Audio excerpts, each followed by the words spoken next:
Congratulations, first of all. Thank you. If someone had told you 2 or 3 years ago that you would be heading into this season as a Premier League head coach, how do you think you would have reacted? 2 or 3 years ago, I knew I was ready to be a head coach. Would I have foreseen it being this role at this level? Probably not, realistically. Look, the path I've taken has been very deliberate to get to this stage. 3 years ago, I was assistant manager for the Republic of Ireland in a I don't really like to use the word project, but it was a long part of my coaching journey, 5 years, 21s, and then senior team that I was very, very passionate about, very patriotic, cared deeply about Irish football, and I worked with someone that I have a brilliant relationship with, and there was no way I was going to leave that, and then subsequently left to get back into the club rhythm. So the path has been long to get to this point, but to answer your question, no, probably not. We know that there might be a couple of departures, including Christian Norgaard. Were you aware of those kind of situations before you took the role? Yeah, I think the way of the footballing world, you always have to expect interest in good players. I think that's just natural. The way this football club has worked, it's never really been a problem. Players come and players go. That's just the nature of it. Ultimately, I want the best possible players in the building, and we've got phenomenal players in the building that we will continue to improve and develop, and what will be on that front. And you'll be sorting out your backroom staff. There's a vacancy now for a set piece coach. Yeah. Are you going to hire a new one? I got asked before, do we employ one? That would be quite revolutionary. I would suggest not to go one. Yeah, we will do that in due course. Yeah, for sure. Good luck with that. Thank you. Billy from BBC London. Nice to meet you, Keith. What sort of manager are you going to be? I'm fascinated by the fact that you're now going to become world famous. I hope you're ready for that. Is this the best, watch league in the world? I'm wondering how you're going to present yourself, what you're going to wear, whether or not you're going to be a track-suited coach, a Pep Guardiola groovy gaffer, or a Sean Dyche kind of character, and how that represents what sort of coach you're going to be. What kind of coach do you want us to see? I'll be me. I'll be authentic. I'll be who I am on a daily basis. That won't change in terms of how I deal with people on a daily basis, regardless of the role that I'm in. Obviously, the responsibilities are very different to the role I've just had. Very pressurised. Need brilliant people around me, which I have got, and we will add to that. But yeah, I won't try and emulate anybody. I've got a lot of respect for those names that you mentioned, and I've taken a lot from a lot of people on the journey that I've been on, but I'll be me. That's a great answer. Can I ask Phil, a lot of fans were thinking that there would be a promotion from within. It's the Brentford way. Keith knows the players, obviously, but that, as Ollie suggested, leaves 4 roles unfilled. If Keith was part of the master plan when Thomas went, have you got a master plan to fill those roles? How are you going to do that? We've got a plan. I don't know if it's a master plan. It's definitely a plan. No, we've got 4 roles to fill. I think what we'll do is we'll go for 1 or 2 to begin with, and then we'll get that working. And we'll take a step back and we'll see how that's going. The set piece one you already mentioned is an important one. We've always had that. And obviously we're looking for coaches who, again, top coaches now who can go on and develop. That's, as you say, it's always been the Brentford way. Let's see. Let's see. Be promoted from within. We're looking at it again. Yeah, we're looking at all options on the table, external, internal. Exactly when we did the process for Keith, external, internal, and we'll make a decision. Won't hopefully be in the next. Well, hopefully we'll get something, maybe 1 or 2 done this week potentially. Thanks very much, gents. Good luck. Thanks, Billy. Cheers. Go to Ruben next from PA. Hi Keith, nice to meet you. I was just asking if, because it's a new experience for you, do you have sort of assurances from the club to sort of give you a bit of time and to bed in, because obviously the Premier League's the hardest league in the world? No assurances. Listen, I think the reality is it's a football club that's been built in a certain way and has certain ways that they do things which aren't always the norm. The support, if I look at Thomas as an obvious case, that he received throughout his tenure was nothing but impeccable. The relationships that Thomas built up with Phil, Matt, and all the staff around that was very, very connected and aligned, and I don't see that being any different really. And did Thomas speak to you in the last sort of weeks about wishing you luck and any advice? Yeah, listen, we've both been pretty busy, but we did speak the other day. Thomas is someone I obviously have a lot of admiration for and respect for. Built up a really, really good professional relationship, but also a personal relationship, and that will certainly continue. So we'll catch up properly when it calms down a little bit. That's all right. Thank you. Dan from Haters next, please. Hi, just a question for Phil. I think you touched on it in an interview already, but do you expect Christian Norgaard to leave this summer? I think it's more likely than not. Yeah, I think it's pretty well documented exactly who's interested.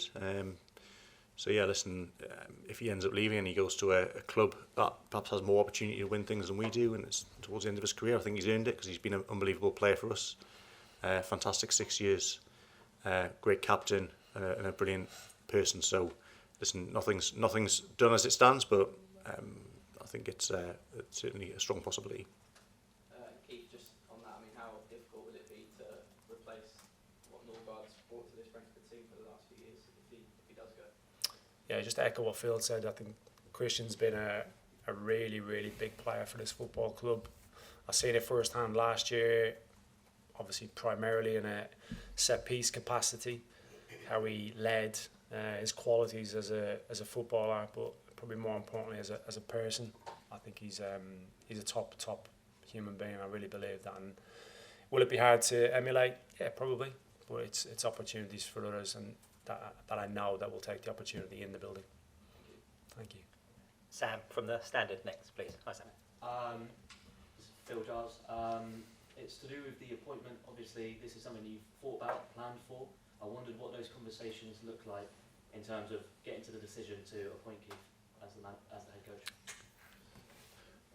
Yeah, so obviously we had a little bit of a kind of an advance warning that Thomas going to Tottenham was probably going to happen, or that was the direction of travel.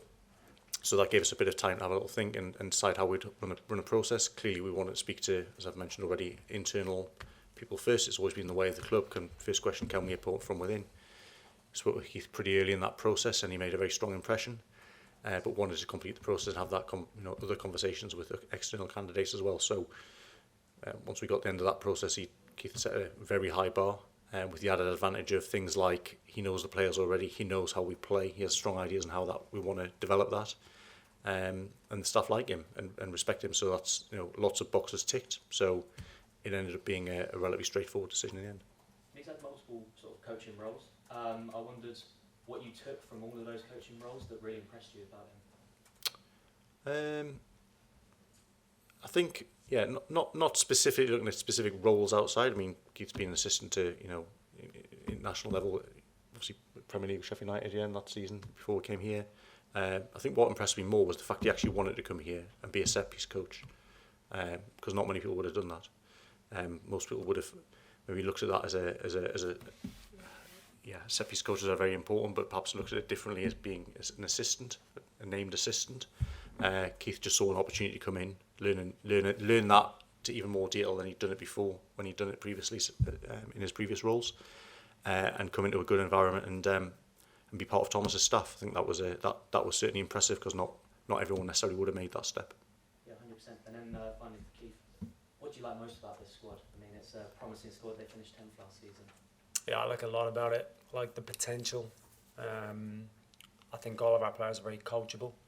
There's a real desire to want to get better, which again aligns to the way I think and the way the club has been built on for numerous years. There's a hunger in the squad, I would suggest, individual ambitions, but a real understanding of the collective, which I don't think you get in every environment.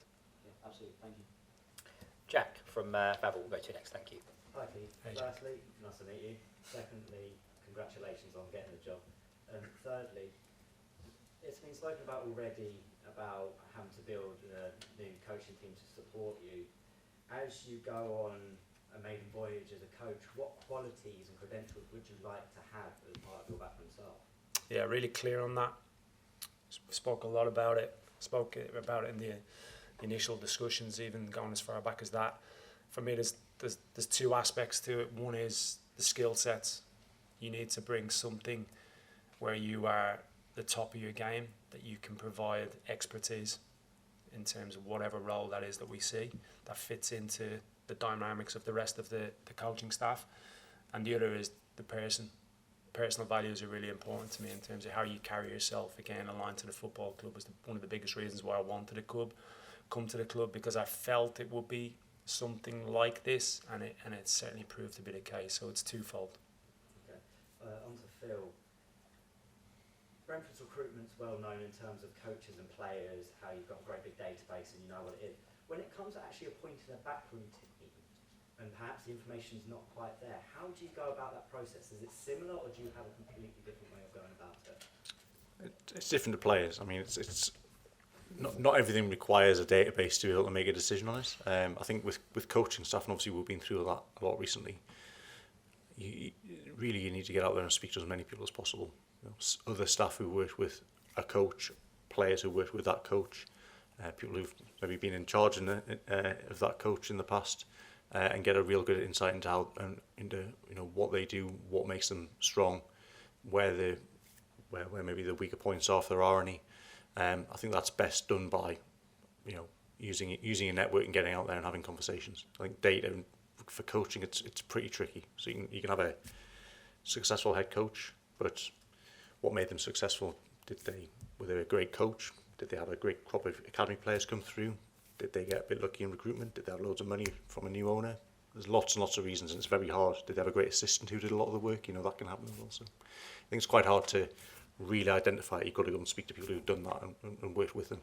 And back to Keith, I just wanted to ask you about the interview process, because obviously Brentford are very meticulous in how they do their due diligence. What was it like for you, and what sort of stages did you have to go for it, and what did you have to prepare? Just a presentation basically around where I see the team and how it can improve. I think in essence, that was the initial discussion, I suppose. And from that, a couple more discussions around it. So obviously that was delved into pretty deeply. He's been interviewing for 12 months. So. Lovely, thank you. Cheers. Paul from the House of Herald, if we've got anything. Yeah, to be honest, a lot of my questions have kind of been already asked, but it's really refreshing to see a Premiership club recruit from within. And hats off to you for that. I think it's really something to sort of take note.